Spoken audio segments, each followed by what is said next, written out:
أعوذ بالله السميع العليم من الشيطان الرجيم. اللهم صل وبارك ورحم على محمد وعلى آل محمد كما صليت على إبراهيم وعلى آل إبراهيم في العالمين إنك حميد مجيد. أما بعد السلام عليكم ورحمة الله تعالى وبركاته. On behalf of MESH and their partners who organized this program, I want to make this announcement to appeal to our brothers and sisters who are outside the hall to please come back till the end of this event. It's not good you organize a program, you invited experts to talk to you, and while they are talking to you, you take your leave. This is not Islamic in any way. It was condemned right in the time of the Prophet. He was delivering khutbah, and some Muslims left to go and chase merchandise. Am I right or wrong? Then why are we repeating it over 1,400 and something years after the Prophet? We should stick to Islamic precepts, please. Like it has been said, I would like first to start by endorsing what the experts said. Because the English people say that the taste of the pudding is in the eating. Then the Oyibo man also says that experience is the best teacher. Although this particular pudding is not the one I wish anybody in this hall, their relations, their friends, or even their enemies, if you have any. Then it is an experience that is better imagined than actually experienced. By way of introduction, I'm not a medical doctor. Therefore, it follows that I'm not even an oncologist or an expert on cancer and all the issues relating therewith. My only qualification to speak today is because I am indeed a cancer patient and undergoing chemotherapy. And because I believe no situations are alike, the topic I was given was cancer journey from diagnosis to treatment. But I believe A's experience may not be exactly the same in all material particular to B's experience. I took the liberty to add my in the beginning of the sentence, and it now becomes my cancer journey from diagnosis to treatment. My name is Architect Zubair Haruna Usman Ugu, Director of Administration, Nigeria Supreme Council for Islamic Affairs, and I'm standing before you to say my journey, my cancer journey from diagnosis to treatment. Diagnosis. I had surgery on 31st March 2022 for intestinal obstructions. This followed 2 weeks of excruciating pain anyone here can imagine. I went through serious stomach pain before I was diagnosed of intestinal obstruction, and the need arose for me to go through surgery. I jokingly told my mom that I've never been to the labor ward, and I used to hear that the greatest pain is labor pain. But I told my mom, it's like this pain is more than labor pain. He said, how do you know about it? I say because even after labor, people go in again for second child, return for third child, return again for fourth, fifth, as the case may be. But this one, I do not pray to go through it another time. This is the basis of my argument. Counseling. When some samples of tissues were taken from the lump taken out of my body during the surgery, was taken for biopsy. It came back and they started suspecting it's malignant. More tests were referred to the lab. I won't mention them because I've already told you I'm not a technical person. I will just be saying what happened to me the way it happened. The doctors had handled all the technical aspects. The result came back and they confirmed I have colon cancer. They talked to me encouragingly that this diagnosis does not mean instant death sentence pass on me. I looked around me in the consulting room. All the members of my family were wearing long faces. From that, I knew I was the last person to know my situation. Maybe members of my family would have been taken into confidence about my situation. But something happened. I was even the one that doused the tension in the room. I told all the medical team, with due respect, I'm a Muslim. And they said, how does that help me out of the situation? I told them that in Quran 26 verse 80, Allah said, and when I fall sick, Allah is the one that restores my health. Then I told them that the prophet was quoted as saying that before Allah creates any disease, he has created the cure. I concluded by saying, Sadaqallahu azim wa Sadaqal Rasulul Mustafa. I told them, do you know what I mean? They said no. I said, Allah spoke the truth and his messenger, the chosen one, also spoke the truth. I'm ready for whatever you want to do with me and I will survive. This is what I told them. Then they listed all the options available to me and they chose chemotherapy as the option that is, under the circumstances, most viable and most feasible. I repeated to them again that I will come to give testimony one day that I was sick and Allah healed me in line with Surah Ashura, verse 80. And that is what is happening today. I never knew one day actually I would be invited to speak. And this person standing before you is a miracle of God on 2 feet.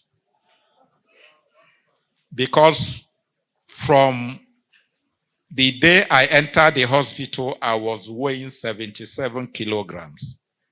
Before the chemotherapy, it has plummeted drastically to 60 kilograms. Within those small space, I've lost 17 kilograms.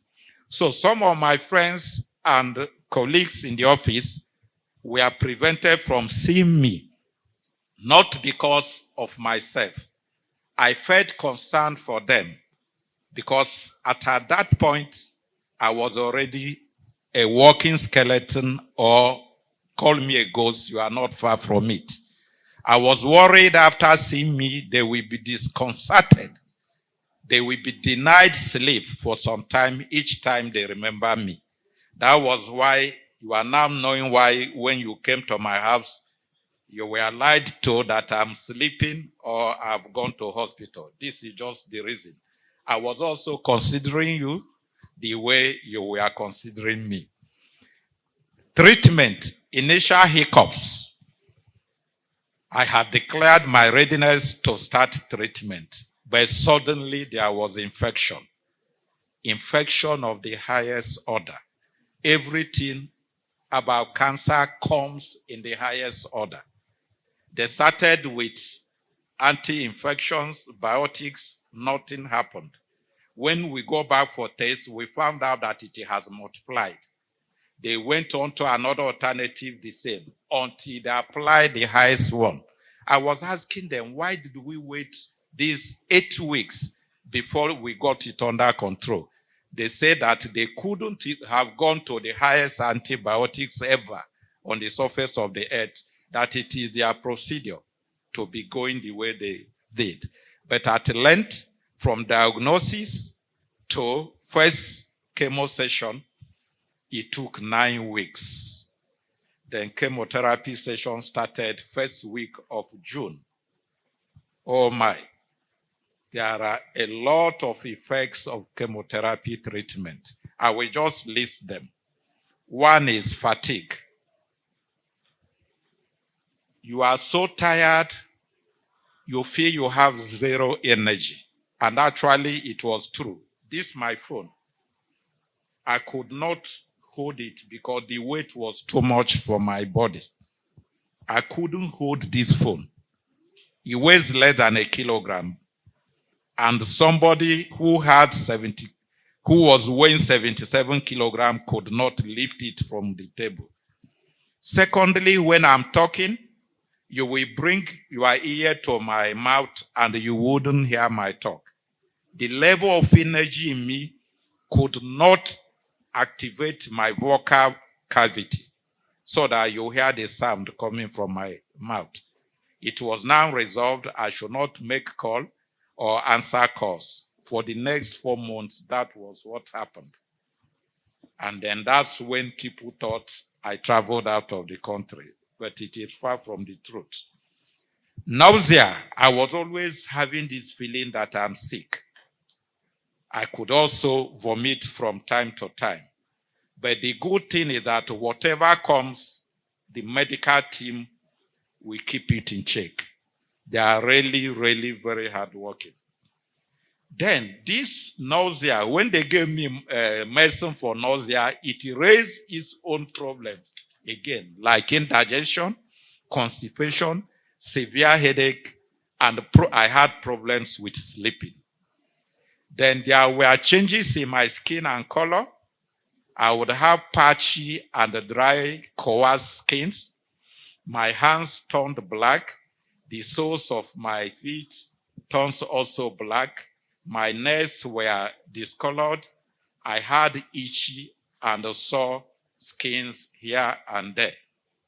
Infections, once in a while, before each treatment, which comes at 3 weeks interval, we would go for tests. Now and then, infections will be seen. I continue asking them, why am I on medicine and I'm always having infection? They were now telling me that chemotherapy is such that it is killing the cells as well as depleting my red blood cells. And that lowers my immunity. And then the white blood cells that are meant to fight infections will now be greater.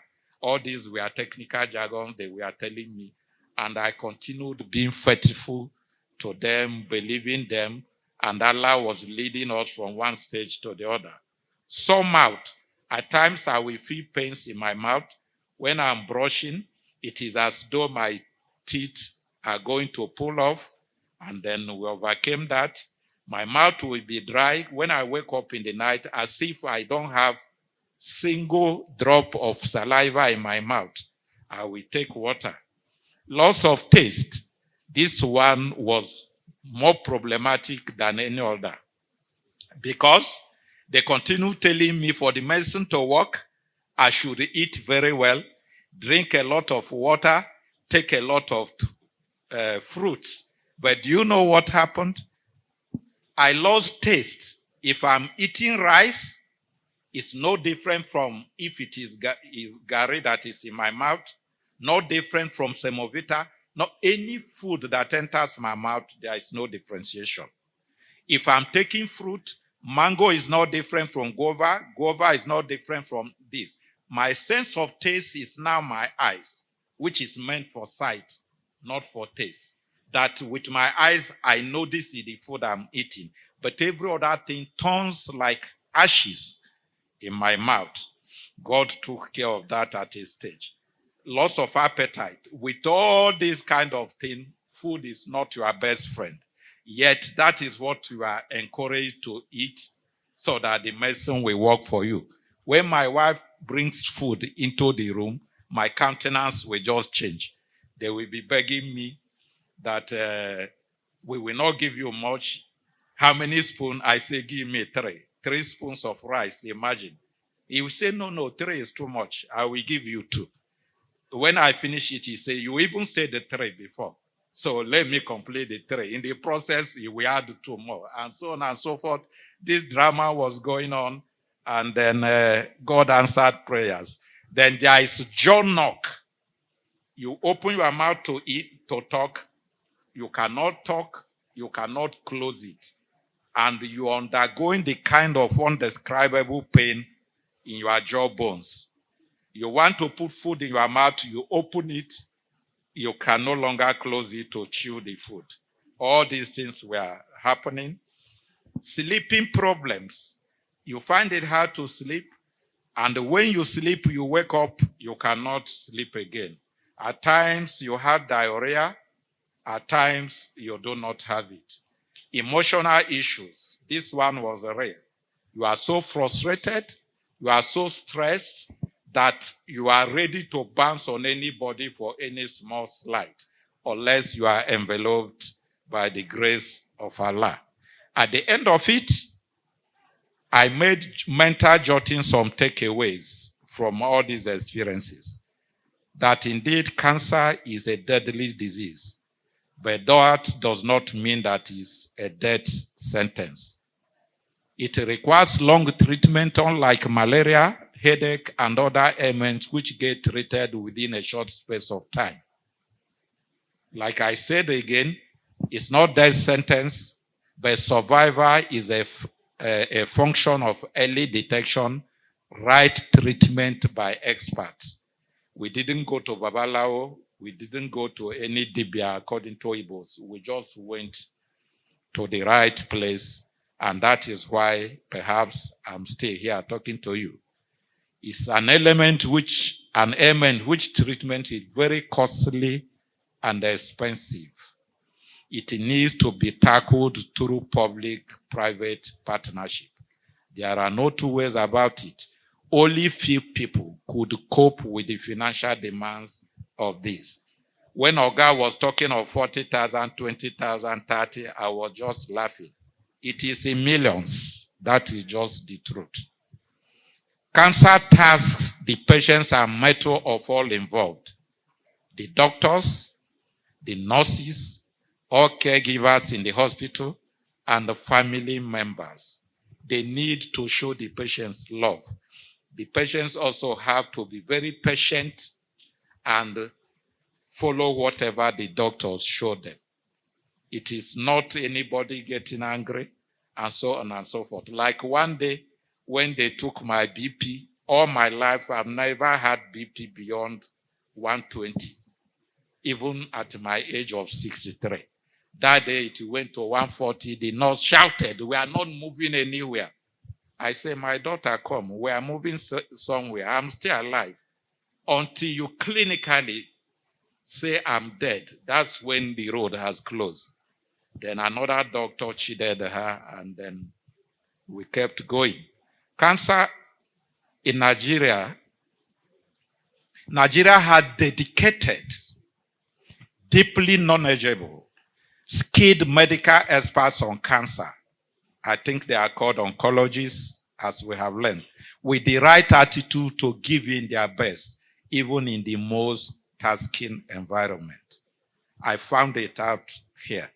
Even members of my own profession, architects, I will condemn them for collapse building here and there, but experience has shown me that when I want to talk about oncologists, I will think first before I talk, because all the things we feel about medical doctors in general and them in particular are not true. I'm a living example of that. Government could do more in the area of cancer detection and treatment, for there exists wide gap therein. You can see how many oncologists we have in Nigeria. He mentioned it. And a few states, how many they have. Other states, they do not have at all. Federal government should take it as a challenge to even make sure that scholarship are awarded to people who have innate abilities to read medicine. And when they finish reading medicine, to specialize as oncologists. Then the private sector should also collaborate with the government to hold this kind of sensitization campaign to do free screening to subsidize cancer medicine treatment in Nigeria, and everything will be going very fine. Conclusion. Cancer is undoubtedly a deadly disease. However, if detected early and tackled with the right treatment by right experts, the rate of survival will indeed be high. The treatment for cancer poses some side effects. It is also very expensive. I did not experience some of the side effects listed by the experts. Take, for instance, loss of hair. My own was the opposite, and the experts told me they don't know why. I used to shave twice in a month. I started shaving every week because instead of losing my hair, they were instead growing as if the chemotherapy was fertilizer for hair growth. There were other issues happening to me. I was telling the doctor said honestly he doesn't know those ones, but they would document it as experience they've encountered. Bashfulness would not allow me say those ones. It's better if cancer and all related issues were handled in an enduring partnership between the public and private sector. I thank you very much for your attention. May God bless you, and make sure that I pray Almighty Allah that none of you, your friends, your colleagues, and even enemies, like I said, would even dream about this disease, talk less of experiencing it the way I did. And may Allah continue to empower our oncologists to continue with their good work. And those patients that are in hospital receiving treatment, may Allah heal them in his instructable words in the Quran. When I'm sick, only Allah restores my health. Astaghfirullah azimul lazi la ilaha illa wa hayyu qayyum wa atubu ilayh. Assalamu alaikum wa rahmatullahi ta'ala wa barakatuh.